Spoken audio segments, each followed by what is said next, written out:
जय श्री राम।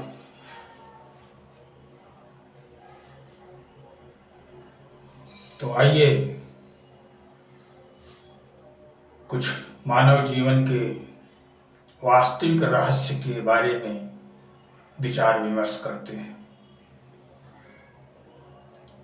तो जैसे कि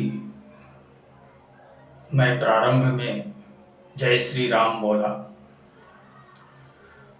तो जिसे जय श्री राम कहने में कोई दिक्कत न हो, किसी तरह की गलत फीलिंग न होती हो, वही हमारे इस प्रवचन को सुने और जय श्री राम शब्द सुनकर के जिसका हाजमा खराब हो जाता है, कृपया वो हमारे वीडियो को न सुने न देखें, क्योंकि इस वीडियो को सुनने के बाद, मेरी बातों को सुनने के बाद उन्हें कुछ अच्छी अनुभूति नहीं होगी। क्यों नहीं होगी? क्योंकि उनमें स्वयं में कमी है, इसलिए उनको हमारी बात अच्छी नहीं लगेगी। क्योंकि मैं एक कड़वी सच्चाई की बात करता हूं और कड़वा सच हर किसी को पसंद नहीं होता है। करेला की सब्जी हर किसी को पसंद नहीं आती है। गुलाब जामुन बहुत से लोगों को पसंद है, लेकिन करेला बहुत कम लोगों को पसंद होता है। तो मैं वो व्यक्ति हूं जिसे गुलाब जामुन पसंद नहीं है, मात्र करेला पसंद है। क्योंकि गुलाब जामुन स्वादिष्ट तो लगता है, लेकिन उससे शारीरिक विकृति भी उत्पन्न होती है। शुगर भी होता है, डायबिटीज भी हो जाती है। उससे अधिक प्रेम लगाने पर, उसे अधिक सेवन करने पर आदमी जो है वो शुगर का पेशेंट बन जाता है। और जो करेले की भाजी पसंद करता है और कितना भी करेले की सब्जी खाता है, लेकिन वो करेले की सब्जी उसको नुकसान नहीं पहुंचाती है, बल्कि उसके शरीर को स्वस्थ निरोगी बनाने में सहायक सिद्ध होती है। तो जय श्री राम शब्द वास्तव में हर एक के जीवन का नाम है। श्री का मतलब प्रकृति और राम का मतलब आत्मा। और इस सृष्टि में जितने भी लोग आज जीवित दिख रहे हैं, वो सब पुरुष और प्रकृति के संयोग मात्र से ही जीवित हैं। श्री रूपी शरीर और राम रूपी आत्मा, ये दोनों एक दूसरे से युक्त हैं, तो ही हर किसी का जीवन संभव हुआ है। ये दोनों जिस दिन अलग अलग हो जाएंगे, उस दिन वो इस संसार में रहने नहीं पाएगा। ये संसार वाले उसको ले जाकर के या तो 5 फीट गड्ढा खोद करके उसको जमीन में दफना देंगे, और या तो चिता पर लिटा करके उसको राख कर देंगे। ये संसार वालों का बर्ताव है, जो कि हर किसी के साथ होता है। ऐसा नहीं है कोई कितना भी पैसे वाला हो, कोई कितना भी बड़ा व्यक्ति हो, लेकिन अंततः उसका यही हस्त्र होता है। इसके अलावा दूसरा कोई हस्त्र ये संसार वाले करते नहीं है। यही संसार की वास्तविकता है। तो श्री राम हमारे अस्तित्व का नाम है। श्री राम हमारे जीवन का नाम है, जिसके बगैर हमारा ये जीवन संभव ही नहीं है। और इतनी महत्वपूर्ण चीज सुन करके अगर किसी का हाजमा खराब हो रहा है तो वो स्वयं विकृति का शिकार है। उसे महसूस करना चाहिए,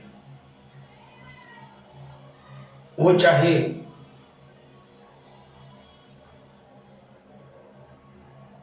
राम को मानता हो, कृष्ण को मानता हो, शिव को मानता हो, भगवान बुद्ध को मानता हो, वाहे गुरु को मानता हो, स्वामी महावीर का अनुयायी हो। इन लोगों को ये जय श्री राम शब्द सुनकर के दुख नहीं प्राप्त होगा, उनका हाजमा नहीं खराब होगा, क्योंकि उन्हें ये ज्ञात है कि ये हमारे सनातन धर्म का सार शब्द है। इसी शाखा की हम भी एक डाली हैं। भले गुरु नानक जी एक सनातन वृक्ष की डाली हैं, उनका भी कहना वही है। चाहे स्वामी महावीर हो, उनका भी उसी सनातन वृक्ष की डाली से ताल्लुक है। और भगवान बुद्ध के जो अनुयायी हैं, उनका भी उसी सनातन वृक्ष की एक डाली के रूप में अभ्युदय हुआ है इस संसार में। तो इतने लोगों को तो जय श्री राम शब्द बुरा नहीं लगेगा। ठीक है, उनके आराध्य, उनके इष्ट, उनके सेव्य पृथक हैं, लेकिन उन्हें इतना ज्ञान है कि हम भी उसी सनातन वृक्ष की एक डाली है। जब हम पत्ते से टहनी में जाएंगे, टहनी से डाली में जाएंगे, और डाली से खोजते खोजते डाली के अंत में पहुंचेंगे तो वही सनातन वृक्ष रूपी मूल मिलेगा। और उसी सनातन वृक्ष के मूल से हमारा अस्तित्व जुड़ा हुआ है, ये महसूस करेंगे। लेकिन जो लोग इस सनातन वृक्ष की डाली नहीं हैं, जो सनातन वृक्ष से नहीं जुड़े हुए हैं, वो किसी अन्य वृक्ष को अपना उद्गम स्थान समझते हैं, उनको जय श्री राम शब्द सुनकर के कष्ट होगा, क्योंकि वो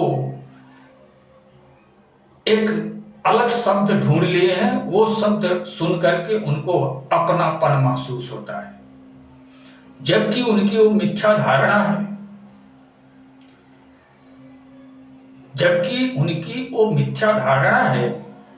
लेकिन ठीक है, उनका अपना मानना है, उनका अपना सोचना है, हो सकता है उनके हिसाब से उचित हो।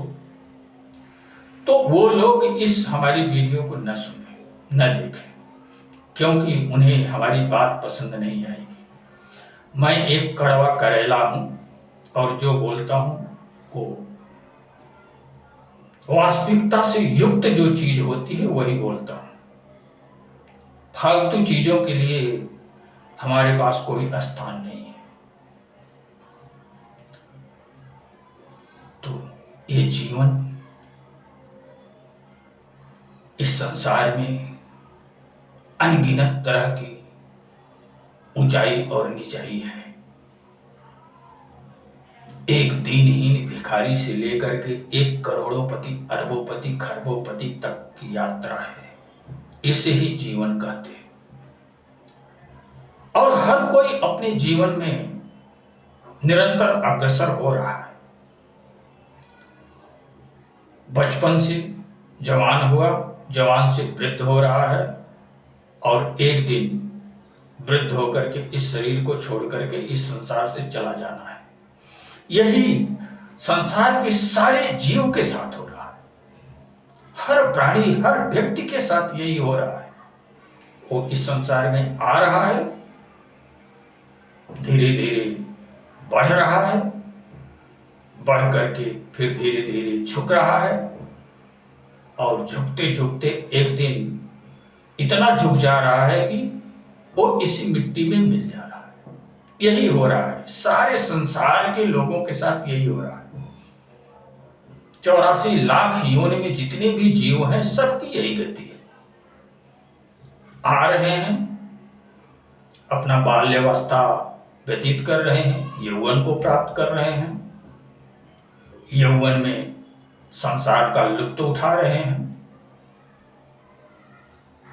संसार की वास्तविकता को खोजने का प्रयास कर रहे हैं, और खोजते खोजते वृद्धावस्था को प्राप्त हो रहे हैं, और वृद्धावस्था को प्राप्त करके एक दिन इस संसार से मिट करके इस संसार से चले जा रहे हैं। बस इतनी ही प्रक्रिया हो रही है हर जीवन के साथ में। लेकिन इसमें वास्तविकता क्या है, कभी आपने विचार किया है? इस जीवन की वास्तविकता क्या है? इस जीवन की पूर्णता क्या है? इस जीवन की कृतज्ञता क्या है? कभी आपने महसूस किया है? अगर नहीं महसूस किया है तो आइए हम मिलजुल करके विचार करते हैं कि वास्तव में ये जीवन क्या है और इस जीवन का परम लक्ष्य क्या है। हमारा जीवन किस तरह से पूर्ण बन सकता है और किस तरह अपूर्ण ही रह करके इस संसार से चला जाना होता है। इसी विषय पर हम आज चर्चा करने जा रहे हैं। तो जैसा कि आप किसी भी घर में जन्म लिए, चाहे वो गरीब माँ बाप का घर है या मध्यम वर्गीय माँ बाप का घर है या बड़े धनाढ्य व्यक्ति के घर में आपका जन्म हुआ है, उसी तरह से आप पले बढ़े, उसी तरह से आप इस संसार को देखे, जाने, समझे और अपने जीवन को व्यतीत करके इस संसार से चले गए। तो ठीक है, यहां तक तो ठीक है, लेकिन मुख्य बात यह है कि क्या खोए और क्या पाए।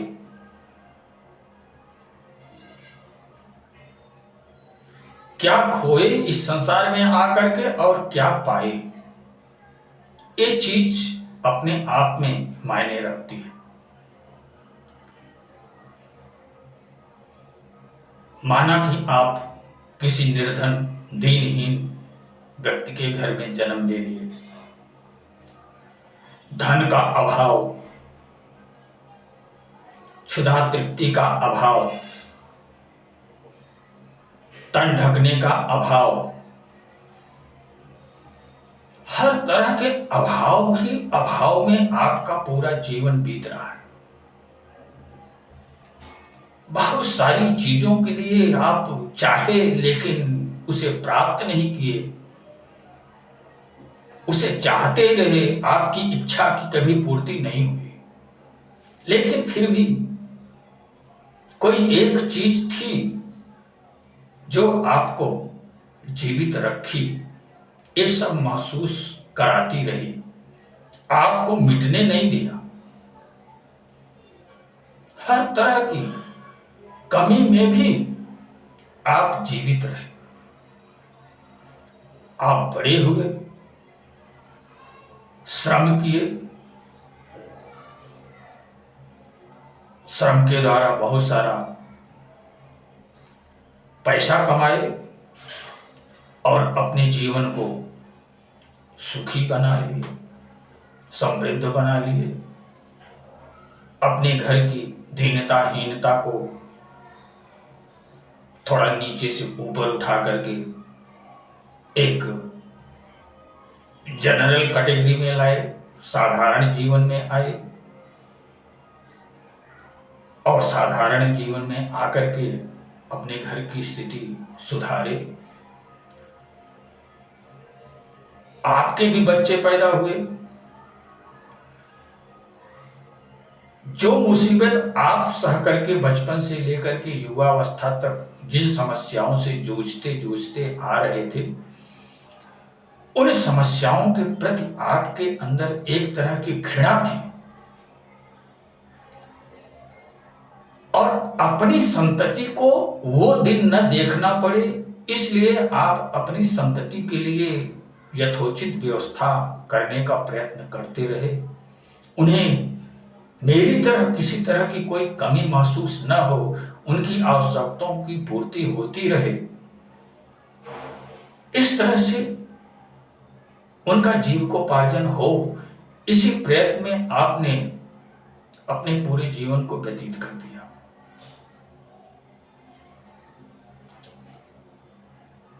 उसके बाद वृद्धावस्था आ गया, और वृद्धावस्था के बाद हर किसी को इस संसार से जाना ही जाना है। अगर एकमात्र यही लक्ष्य आप लेकर के चले तो क्या होगे?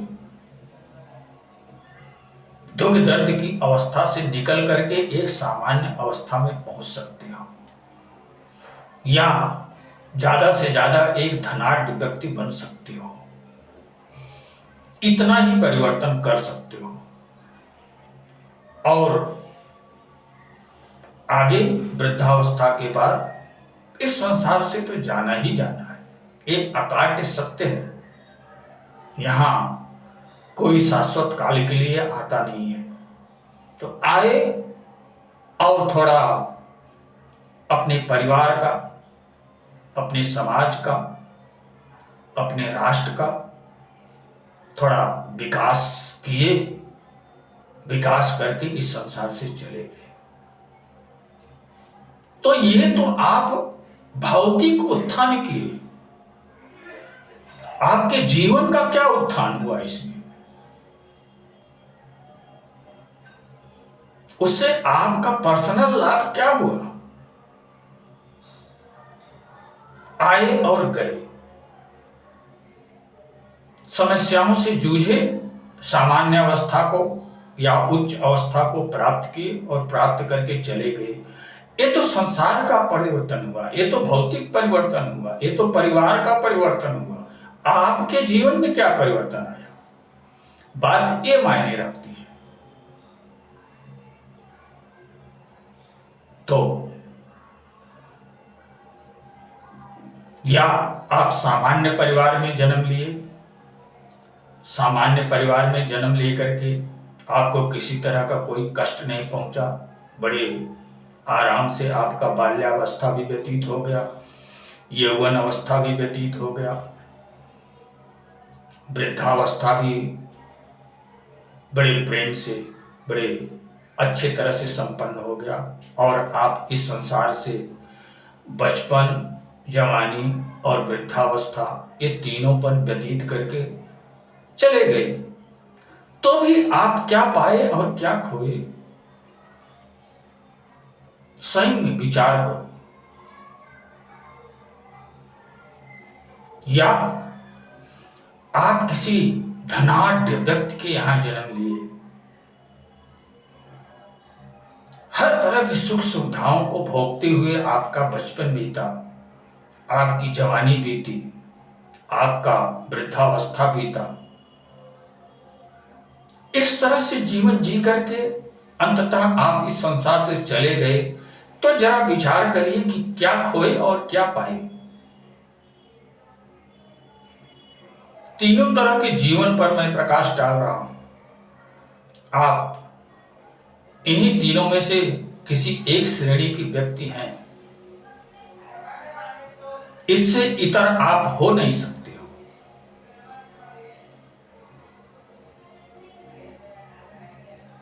तो क्या खोए क्या पाए, मुख्य चीज ये है।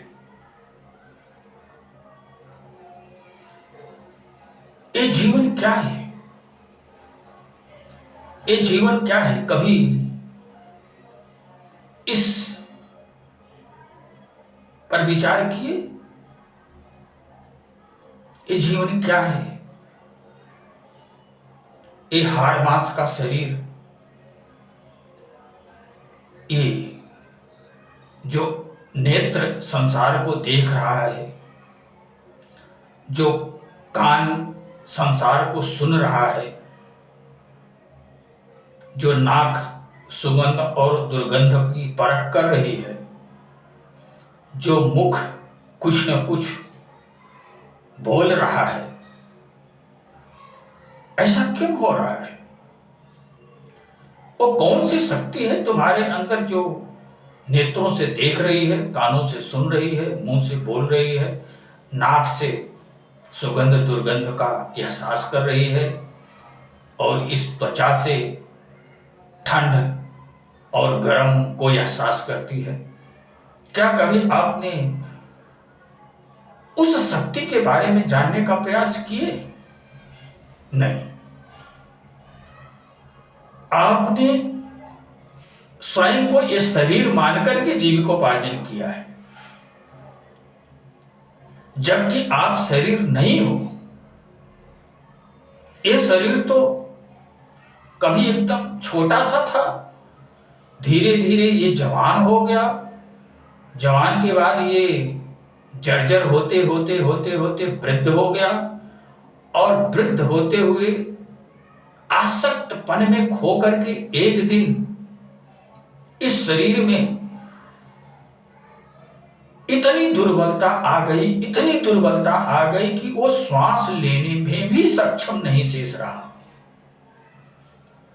उसका फेफड़ा बाहर की श्वास को खींच करके अब अपने अंदर ग्रहण करके रखने की सामर्थ्य से भी वंचित हो गया। इतने आप निर्बल निर्धन हो गए। इस जर्जर अवस्था में ये शरीर जब पहुंच गया तो ये शरीर नष्ट हो गया, ये शरीर शव के रूप में तब्दील हो गया, और जैसे ही शव के रूप में तब्दील हो गया वैसे ही ये संसार वाले वही किए जो सबके साथ होता है, या तो 5 फीट का गड्ढा खोद करके आपको जमीन में दफन कर दिए, हफ्ते 2 हफ्ते में आप सड़ गल करके उसमें मिट्टी में मिट्टी मिल गई, या तो किसी चिता पर रख करके आपको जला करके राख कर दिया गया। यही तो हश्र होता है इस संसार में, इसके अलावा दूसरा कोई तो हश्र होता नहीं है। और अगर आप किसी पारसी के घर में जन्म लिए तो इन दोनों क्रियाओं से आप बच जाएंगे। वो इस शरीर को किसी जाली के ऊपर फेंक देंगे और गीध कौवा इसे खा करके अपने उदर तृप्ति कर लेंगे, लेकिन अंततः मिटना ही मिटना है, आपके अस्तित्व को समाप्त होना ही होना है। लेकिन समाप्त जो होता है वो शरीर होता है, जो आपके अंदर बैठ करके देख रहा है, जो आपके अंदर बैठ करके बोल रहा है, जो आपके अंदर बैठ करके सुन रहा है, जो सुगंध और दुर्गंध को एहसास कर रहा है, जो सर्दी और गर्मी को महसूस कर रहा है, उसकी मृत्यु नहीं होती है। वो अभी इसी शरीर में है। वो कौन है? वो राम है, वो आत्मा है, वो इस प्रकृति में रमा हुआ है। ये शरीर क्या है? यही शरीर श्री है, प्रकृति है, इसी में वो राम रमा हुआ है, श्री में राम रमा हुआ है, इसलिए हम और आप आबाद हैं। जिस दिन राम इस श्री रूपी शरीर से निकल जाएगा उस दिन ये श्री जो है वो प्रकृति रूप में जो है मिट्टी में मिट्टी मिल जाएगी। राम निकल जाएगा। और ये प्रकृति बनती है और बिगड़ती है, बार बार बनती है, बार बार बिगड़ती है। लेकिन जो इसके अंदर जो राम है, जो आत्मा है, वो न कभी बनता है और न कभी बिगड़ता है। यही जीवन की वास्तविकता है। तो हमारा और आपका लक्ष्य ये होना चाहिए कि इस शरीर के अंदर जो राम विराजमान है, जो इस संसार को देख रहा है, जो इस संसार को सुन रहा है, उस तक पहुंचना है, उसे देखना है, स्वयं के जीवन में उसे महसूस करना है। अगर आपने अपने जीवन में उसे महसूस कर लिया, उसे देख लिया, उसे जान लिया, तो आप इस संपूर्ण विश्व ब्रह्मांड को, सारे संसार को देख लिया, जान लिया। आप चारों वेद, उपनिषद, पुराण, धर्मशास्त्र, गीता, रामायण सबको पढ़ लिया। कुछ भी जानना आपके लिए शेष नहीं रहा।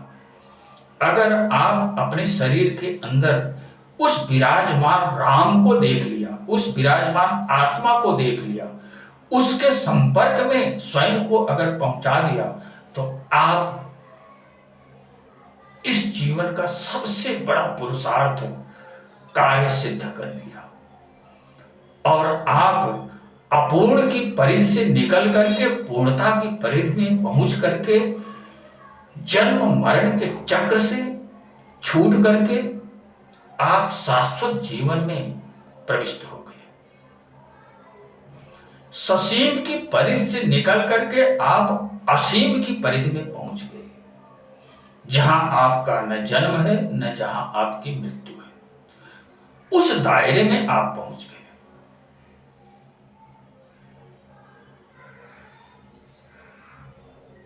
अगर आपने ये चीज नहीं जाना, ये चीज नहीं समझा, तो इस संसार रूपी सागर में जो भयंकर भंवर घूम रही है, जो पानी के बीच में भंवर घूम रही है, उसके अगल बगल नाचते नाचते नाचते नाचते बचपन से नाचना शुरू करोगे, युवावस्था तक नाचते नाचते उसके धीरे धीरे धीरे धीरे उस भंवर के केंद्र की तरफ अग्रसर होते रहोगे, और वृद्धावस्था में उस भंवर के मध्य में पहुंच करके उस भंवर में समा जाओगे, और वो भंवर आपको सीधा नीचे दबोच देगी, जल के नीचे पाताल में सीधा खींच देगी आपको। आपका अधा पतन हो जाएगा। आप उस भंवर का जो स्रोत है, जितना गहरा स्रोत है, आप उस भंवर की गहराई में जाओगे, और भंवर की गहराई में जाकर के वहां से बहना प्रारंभ करोगे।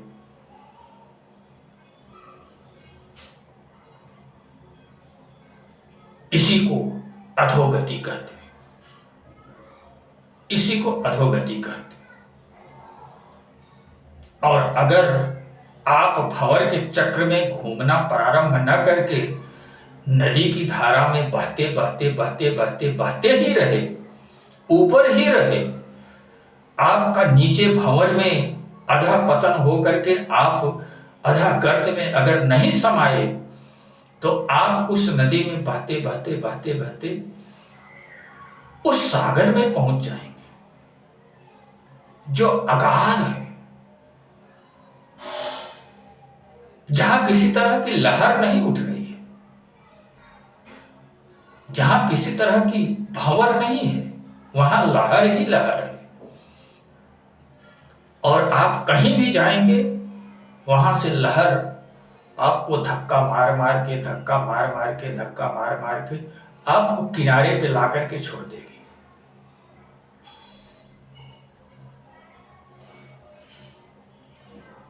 यही इस जीवन का रहस्य है।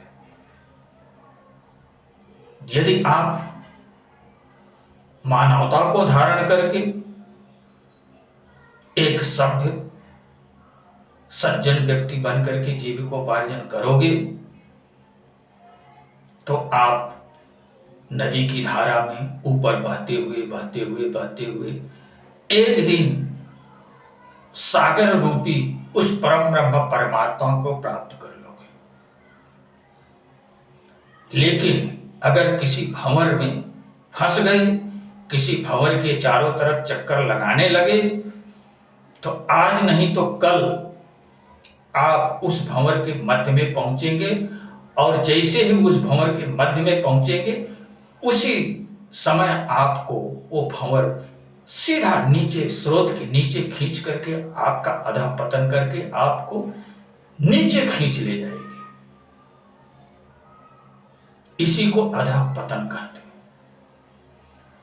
जो दुष्कर्मी है, जो इस सांसारिकता में रमे हुए हैं, जो इस जीवन को ही सब कुछ समझ रहे हैं, जो इस जीवन को ज्यादा से ज्यादा सुखी संपन्न करने के प्रयास में किसी और के जीवन को उद्ध्वस्त करके अपने ही जीवन को सुखी समृद्ध बनाने का प्रयत्न कर रहे हैं, वो इस भंवर के चारों तरफ घूम रहे हैं। वो संकीर्णता के दायरे में फंस गए हैं। वो भंवर के चारों तरफ घूम रहे हैं और उनका अंत जो है वो अधःपतन में सुनिश्चित हो चुका है। लेकिन जो उदार विचार वाले हैं, जो वसुधैव कुटुंबकम की भावना रख करके जीविकोपार्जन करने वाले हैं, जो सारे संसार के जीवों में स्वयं को देखने वाले लोग हैं, जो हर किसी के कष्ट को अपना कष्ट समझने वाले लोग हैं, जो किसी दीनहीन निर्धन निर्बल का संबल बनने की इच्छा रखने वाले लोग हैं, जो स्वयं के जीवन जैसा हर किसी के जीवन को समझने वाले लोग हैं, स्वयं की आवश्यकताओं की तरह हर किसी की आवश्यकताओं को समझने वाले लोग हैं, जो हर किसी के दुख और सुख को स्वयं के सुख दुख से जोड़ करके देखने वाले लोग हैं। ऐसे मानवतावादी जो लोग हैं वो सज्जन होते हैं, और वो सज्जन इस जीवन रूपी नदी की धारा में सतत ऊपर ही बहते हुए एक दिन वो ईश्वर रूपी सागर को प्राप्त ही कर लेते। लेकिन इससे जो इतर जीविकोपार्जन करने वाले लोग हैं, जो अन्य के जीवन को अपने जीवन जैसा नहीं समझते हैं, अन्य के दुख दर्द को स्वयं के दुख दर्द जैसा नहीं समझते हैं, जो नितांत स्वार्थी हैं, जो सिर्फ अपनी ही आवश्यकताओं की पूर्ति करना चाहते हैं, जो स्वयं ही आबाद रहना चाहते हैं, बाकी संपूर्ण सृष्टि को मिटा करके स्वयं ही आबाद रहना चाहते हैं, ऐसे जो व्यक्ति होते हैं वो निकृष्ट श्रेणी के खल कहे जाते हैं। और ऐसे खलों की वही गति होती है जो एक भंवर में फंसे हुए किसी जीव की होती है, किसी तिनके की होती है, किसी वस्तु की होती है, जिसका अधःपतन होना निश्चित हो चुका है, जिसका उस भंवर में समा करके उसके मध्य में पहुंच करके एक दिन अधःपतन होना सुनिश्चित हो चुका है। ऐसे वो खल प्रवृत्ति के लोग होते हैं और उनका आज नहीं तो कल अधःपतन सुनिश्चित हो जाता है। तो ये जीवन है, ये जीवन आपको अपने अस्तित्व को जानने समझने के लिए प्राप्त हुआ है, आपको पूर्णता प्राप्त करने के लिए प्राप्त हुआ है, इस जीवन को सार्थक बनाने के लिए प्राप्त हुआ है। तो तो अगर अपने जीवन को पूर्ण बना सको, सार्थक बना सको, ससीम की परिधि से निकल करके असीम की परिधि में प्रविष्ट होकर के जन्म मरण के चक्र से छूटने की इच्छा रखते हो, तो उसके लिए हर युग में, हर समय एक ही शर्त थी, एक ही शर्त है और एक ही शर्त रहेगी। और वो शर्त ये है कि आपके इस स्त्री रूपी शरीर में जो राम रूपी आत्मा विराजमान है, जिसके रहने से ये शरीर आबाद है, जिसके रहने से आप ये संसार को महसूस कर पा रहे हो, अपने अपनों को महसूस कर पा रहे हो, अपनी धन संपदा को महसूस कर पा रहे हो, ये हमारा है, ये पराया है, ये इसका है, ये उसका है, ये सब चीज जो एहसास कर पा रहे हो, वो एहसास ही राम है, वो एहसास ही आत्मा है। और जब तक आत्मा आपके जीवन के साथ में है, आपके स्त्री रूपी शरीर के साथ में वो राम रूपी आत्मा है, तब तक आप उस राम का दीदार कर लो। उस राम का दीदार करके अपने जीवन को पूर्ण बना लो और ससीम की परिधि से निकल करके असीम की परिधि में प्रविष्ट हो जाओ, जहां न आपका कोई जन्म है और जहां न आपकी कोई मृत्यु है। अगर इस ऊंचाई तक आप अपने आप को उठा लेते हो, तो आप निस्संदेह आपका जीवन सार्थक हो गया। आप इस संसार के सबसे बड़े भाग्यशाली व्यक्ति बन गए। और यदि आप इस ऊंचाई को नहीं प्राप्त कर सके, तो इस संसार में चाहे एक निर्धन का जीवन जी रहे हो, चाहे एक सामान्य व्यक्ति का जीवन जी रहे हो, या अरबों खरबों पति का जीवन जी रहे हो, इसका कोई मतलब नहीं निकलने वाला है। अंततः आपको गर्त में ही समाना है। अंततः आपको भंवर के मध्य में पहुंच करके अधः गर्त में ही समा जाना है। यही हमारे आपके जीवन की परम वास्तविकता है। अगर समझ सको तो प्रयास करो अपने जीवन की पूर्णता को पाने के लिए, अपने परम अस्तित्व को जीते जी देखने के लिए, जानने के लिए। और अगर आपको इसमें रुचि नहीं है तो कोई बात नहीं है। आप अपना जो पसंद आ रहा है, जिस तरह का जीवन जी रहे हो, उसी तरह का जीवन जीते हुए अपने अंत को प्राप्त करो। सब कुछ आपके ऊपर निर्भर है, लेकिन आपको बताना, आपको जगाना मैं अपना परम कर्तव्य समझता हूं। क्योंकि पर उपकार सरिस न भलाई, पर पीड़ा सम नहीं अधमाई। किसी को अपने पर संपदा के बारे में ज्ञात कराना, समझाना, ये ईश्वर की एक सबसे बड़ी भक्ति है। पर उस आत्म तत्व के बारे में किसी को अवगत कराना, किसी को ज्ञात कराना, ये प्रत्येक व्यक्ति का अपना परम कर्तव्य है। ये ईश्वर का कार्य है। अगर इस कार्य को करते हुए हम जीविकोपार्जन करते हैं, तो ईश्वर की दृष्टि में, मानवता की दृष्टि में, सभ्यता संस्कृति की दृष्टि में हम वास्तव में सज्जन हैं। और अगर इन विचारों पर अमल नहीं कर रहे हैं, तो हम एक मानव भी नहीं बन पाए। मानवता क्या चीज होती है, उसका अनुसरण अनुगमन क्या कुछ होता है, वो तो महसूस करना दूर की बात है। आप तो कंचन कीर्ति कामिनी के चक्कर में माया के भंवर में गोल गोल घूमने वालों में से हो, या तो धन दौलत धनवान बनने की ख्वाहिश में गोल गोल घूम रहे हो, या तो संसार में मान सम्मान पद प्रतिष्ठा पाने के चक्कर में गोल गोल घूम रहे हो, या किसी कामनी के चक्कर में विषय भोग कितना से ज्यादा विषय भोग भोग करके तृप्ति को प्राप्त कर लूं, इस तरह की भंवर के चारों तरफ घूम रहे हो, तो इसी कंचन कीर्ति कामनी के भंवर के चक्कर में घूम रहे हो। इससे ज्यादा आपके जीवन में कोई वास्तविकता नहीं है। आप स्वयं महसूस कर सकते हो हमारी बातों को।